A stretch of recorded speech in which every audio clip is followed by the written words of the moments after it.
Hey, my friend, it's Julie Clough here, your life and grief coach. Welcome to the Build a Life After Loss podcast. I'm thrilled to bring you uplifting grief support and hope for rebuilding your life one small step at a time. Let's get started. Hello, my friends. Welcome to episode 128, Believing in Yourself. Okay, first I have a question for you. Are you getting my emails? If not, be sure to go to buildalifeafterloss.com and put your email in, because every week I send you fun gems that will uplift your day, and I make announcements there also that sometimes you don't even hear about here. So if you haven't done that, pause the audio and do that now. I have some pretty exciting things coming up, including free webinars, and I don't want you to miss it. I don't want you to miss anything. So do that now, then come right back, because I'm going to be sharing 7 questions that will help you build self-belief. And at the end, I have a special giveaway. But right now, go to buildalifeafterloss.com and add your email to the mailing list, and then I'll see you back here. Welcome back. All right. I wanted to tell you about an experience I had a couple of months ago. Now, I want you to know that for most of my life, I have felt awkward, inadequate, all those things that kind of just go along with living in a society that has these ideas, the way that we should look, the way we should act, and then we're trying to fit ourselves into a mold that sometimes we don't fit into easily. But a couple of months ago, I went to a photo shoot. I needed new photos for my website for other places, and you can see those. Maybe you did. Maybe you just got back from buildalifeafterloss.com, and so you saw some of my updated photos there. But what was interesting was at the end of this photo shoot, which was super fun, by the way. The photographer was just fun. She was chatty and was interested in what I was doing, and I was interested in what she was doing. So we were just having a good time. And afterwards, she said to me, "Not once did I hear you complain about yourself, the way you look, etc." And I was blown away. I was like, wow, I've changed, because that certainly has not been my experience in the past. And I share that with you because we're all capable of that change. We're all capable of rebuilding ourselves and loving ourselves and feeling good about ourselves and in what we look like, what we experience, how we do life. And those are defining moments when you realize how much you've changed. That's a defining moment. And when you're experiencing grief, the changes that you're feeling are uncomfortable. I read Lynn Christian wrote, "Believing in yourself means having faith in your own capabilities. It means believing that you can do something, that it is within your ability. When you believe in yourself, you can overcome self-doubt and have the confidence to take action and get things done." Now, when you hear that description that she gave, what do you think? For me, so much of that self-belief, the bit of self-belief that I had before tragedy struck, before difficulties, before losses, just felt like they were gone when I was in pain. I just felt this inability. I felt an inability. I felt incapable. I felt incapable of action. I felt incapable of getting things done. And if that's been your experience, know that that is normal. Grief changed me in significant and painful ways. I became hesitant, unsure, fearful, depressed, discouraged, unhappy.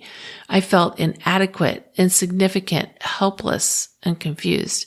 And it was costing me. All those negative emotions were costing me. They were costing me in my relationships. They were costing me in my sanity. They were costing me in my creativity, in the space in my brain, in self-esteem, in self-worth, in health, and every way all that negativity that I felt because of my loss that I pointed towards myself was costing me. And that's what grief tends to do to you. It's crushing and it shatters you.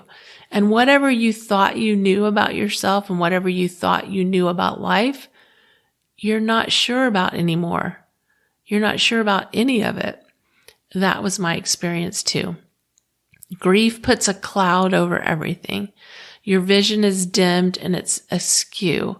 It's like you have to bring your life back into clarity again. And even if life seemed good and clear before, even if you felt like you had the world by the tail and you were succeeding in relationships, career, health, etc., grief can make you very unsure.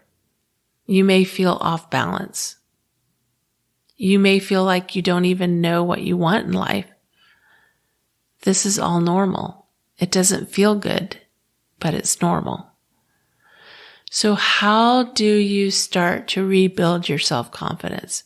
How do you start to rebuild your belief in yourself after loss?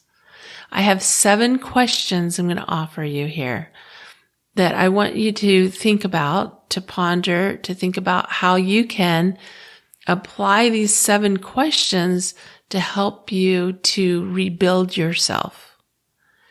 A lot of what happens in grief is that we have these heavy emotions, which are completely normal, but we turn those emotions towards ourselves. We have fear and we turn that towards ourselves. And we start to think that the fear, the anxiety, the depression, the hesitation, the discouragement, the unhappiness, we start to think all of those things are who we are. And that's where the problem is. It's not who we are. You are made perfect. You are whole. You always have been. It's just that you're experiencing emotional pain. So let me dig into these questions. So number 1, what can you do? Remember what I read at the beginning here that Lynn said, believing in yourself means having faith in your own capabilities. Your capabilities change in grief. So focus now on what you can do.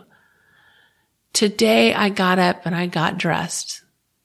These are examples. Today I did my first presentation after my loss. I remember that day myself because I was used to doing presentations and I remember that first presentation I did. And I remember how nervous I was and how unsure I felt and how shaky I felt. Where before I had felt totally comfortable doing presentations, but then it felt different. But focus on what you can do. Don't focus on comparing yourself with who you were before. It's totally okay to be different and to be who you are now. So examples, again, focus on what you can do. Examples are, today I got up and I got dressed. Today I did my first presentation. Today I was able to go to work and get some work done and focus a little bit. This is about rebuilding belief in yourself now. Focus on what you can do. So question number 1, what can you do? Number 2, what did you do well today? What did you do well today? Give yourself credit. So remember number 1, what can you do? Today I got up and I got dressed. Question number 2, what did you do well today?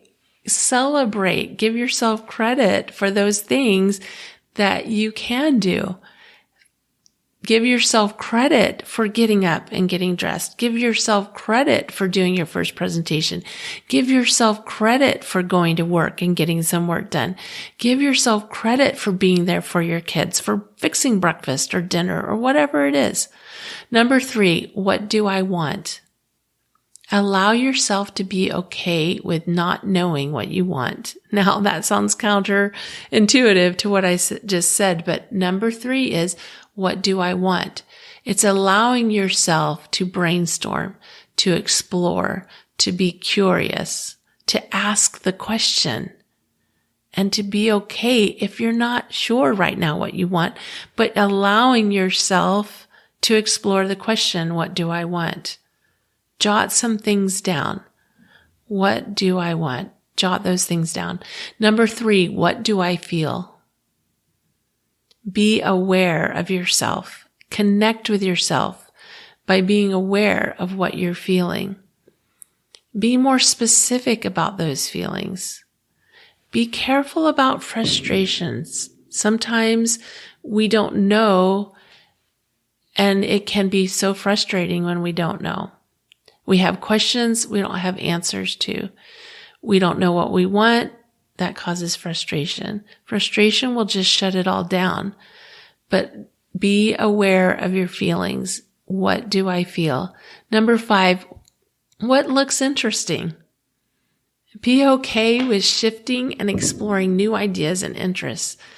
When I went through my losses, I didn't want to go back to what I was doing before. And it's okay if you don't want to return to old hobbies or old work habits or whatever. But think in terms of what looks interesting as far as hobbies, work, interests, volunteering. Change happens with major change in our life. And it's okay to shift and change. But start paying attention to what does look interesting. Number 6, what do you enjoy? In grief, sometimes we shut down enjoyment.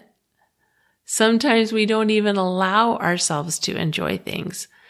Allow yourself to enjoy things and then pay attention. What do you enjoy? Number 7, what's possible? What's possible? What healing is possible?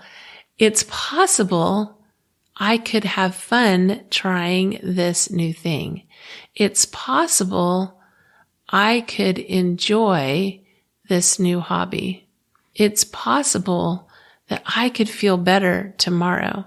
It's possible that I could rebuild my self-confidence. Open yourself up to all kinds of possibility. It's all about reconnecting with yourself. Do something you enjoy.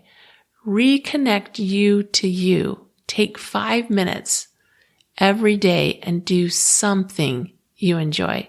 Get reconnected. That's the beginning of believing in you again.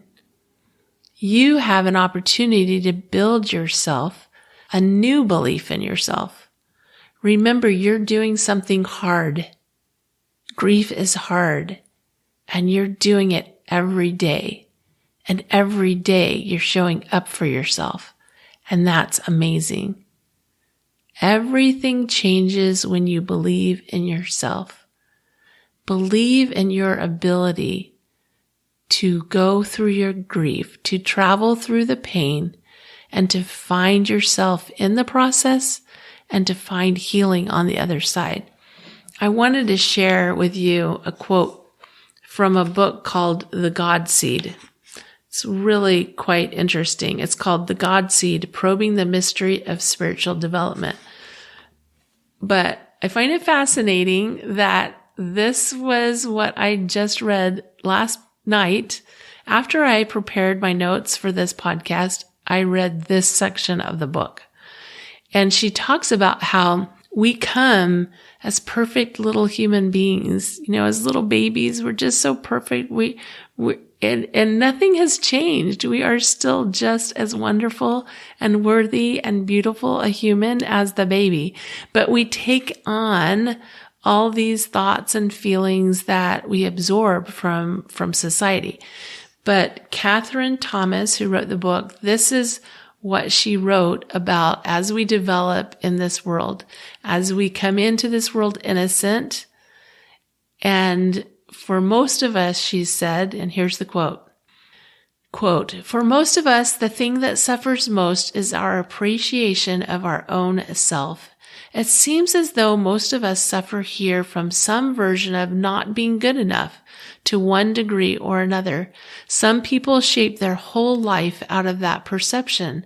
This feeling of self-doubt becomes the lens by which we see and hear everything that happens in our life, distorting many important truths while causing us to do many artificial things, to be untrue to ourselves, to try to manage our image in others' eyes, to do things that aren't right for us, to doubt love when it is genuinely offered, to keep others at a distance, to devalue our own unique contributions, to shrink back when stepping forward would make a difference.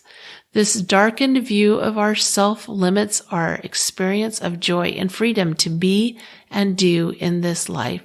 We disempower ourselves, but it is all coming from one source, our own thinking.